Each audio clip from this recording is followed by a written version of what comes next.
គេយកប៉ុណ្ណឹងគេសល់លុយសល់ឡានសល់ផ្ទះចុះអ្នកវិញតើសល់អីខ្លះហើយបើសិនជាអ្នកទាំងគ្នាកំពុងតែប្រៀបធៀបសំណួរមួយនេះហើយសួរមកកាន់ខ្លួនឯងខ្ញុំចង់អ្នកទាំងគ្នាសម្រាប់បន្តិចហើយពិចារណាសិនអ្នកទាំងគ្នាជីវិតរបស់មនុស្សម្នាក់ៗមិនដូចគ្នាទេបើសិនជានរណាម្នាក់នៅក្នុងវ័យរបស់អ្នកទាំងគ្នាគេសល់លុយសល់ឡានសល់ផ្ទះឬក៏គេសល់វិឡាអ្វីក៏ដោយចុះតែសម្រាប់អ្នកទាំងគ្នាដែលមិនទាន់សល់អ្វីជាដុំកំភួនឬក៏មិនទាន់បានជោគជ័យដូចជាគេអញ្ចឹងនោះអត់មានរឿងអីត្រូវបាក់ទឹកចិត្តទេអ្នកទាំងគ្នាយើងទាំងអស់គ្នាភាគច្រើនគឺកាន់សាសនាពុទ្ធហើយយើងក៏បានដឹងដែរថាមនុស្សយើងគឺមានកម្មរៀងៗខ្លួនគេសន្សំបុណ្យកុសលមកគេមានលទ្ធភាពល្អជាងយើងគេមានសំណាងគេមានឱកាសបានល្អជាងយើងតាំងពីដើមហើយគេអាចទទួលបានលទ្ធផលល្អគប់ចិត្តរបស់គេក៏ប៉ុន្តែសម្រាប់អ្នកវិញមិនគួរយកលទ្ធផលរបស់គេមកប្រៀបធៀបហើយវិតម្លៃខ្លួនឯងនោះទេប៉ុន្តែគួរតែសង្កេតមើលថាតើយើងបានប្រឹងប្រែងអស់ពីលទ្ធភាពហើយឬនៅវាមិនជាបញ្ហាទេបើសិនជាយើងមិនទាន់ជោគជ័យដូចជាគេតែយើងត្រូវដឹងថាតើកំឡុងពេលនេះយើងបានខំប្រឹងដល់កម្រិតណាហើយ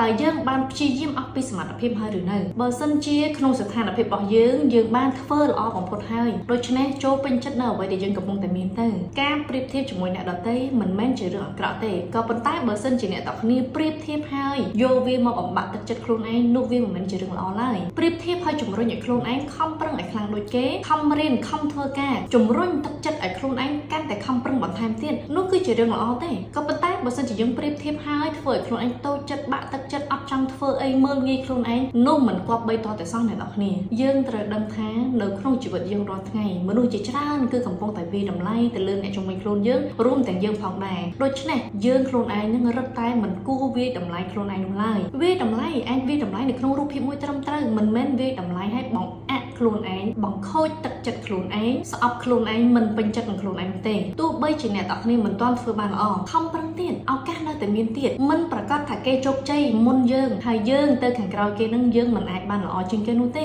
ជួនកាលគេជោគជ័យនៅក្នុងកំឡុងពេលដែលយើងកំពុងតែមិនទាន់ជោគជ័យពិតមែនតែថាមិនត្រូវ5ឆ្នាំក្រោយគេបែរជាជួបជាមួយនឹងបញ្ហាណាមួយដែលធ្វើឲ្យគេធ្លាក់ដុនដាបចុះមកវិញហើយយើងនឹងចាប់ផ្ដើមគិតថាសំណាងណាដែលខ្ញុំមិនដើរផ្លូវដូចគេអញ្ចឹងវិញជាដើមអញ្ចឹងថាតើអ្វីដែលជាជីវិតមួយដែលត្រឹមត្រូវពិតប្រាកដជីវិតមួយដែលខុសពិតប្រាកដនោះវាគ្មានវិថីណាមួយដែលប្រាប់ថាអ្នកតើតែធ្វើបែបនេះទៅជោគជ័យក្នុងជីវិតឬក៏តើតែធ្វើបែបនោះទៅជោគជ័យក្នុងជីវិតនោះទេគឺវាអាស្រ័យទៅលើបុគ្គលនីមួយៗកត្តាដែលសំខាន់នោះតើយើងបានប្រើប្រាស់ជីវិតរបស់យើងបានល្អបំផុតឬនៅប្រឹងប្រែងអស់ពីលទ្ធភាពឬនៅបានធ្វើអ្វីដែលខ្លួនគួរតែធ្វើហើយឬនៅគិតល្អប្រព្រឹត្តល្អនិយាយល្អប្រើប្រាស់ពេលវេលាល្អៗជាមួយមនុស្សជុំវិញខ្លួនដឹងគុណឪពុកម្ដាយខំរៀនសូត្រខំធ្វើការនេះហើយជាអ្វីដែលយើងគួរតែមាននៅក្នុងជីវិតយើងអត់ចាំបាច់ទៅធ្វើអាជីវកម្មណាមួយដែលថាបានលុយភ្លាមហើយបន្ទាប់មកយើងមិនដឹងថាថ្ងៃមុខទៀតគឺវាយ៉ាងម៉េចនោះទេជួនកាលអ្វីដែលយើងគិតថាអ្នកដទៃសល់ប៉ុណ្នេះប៉ុណ្ណោះហ្នឹងមិនមែនជាអ្វីដែលយើងចង់បានក្នុងជីវិតពិតប្រាកដផងសរុបមកវិញខ្ញុំចង់ឲ្យអ្នកទាំងគ្នាដឹងថា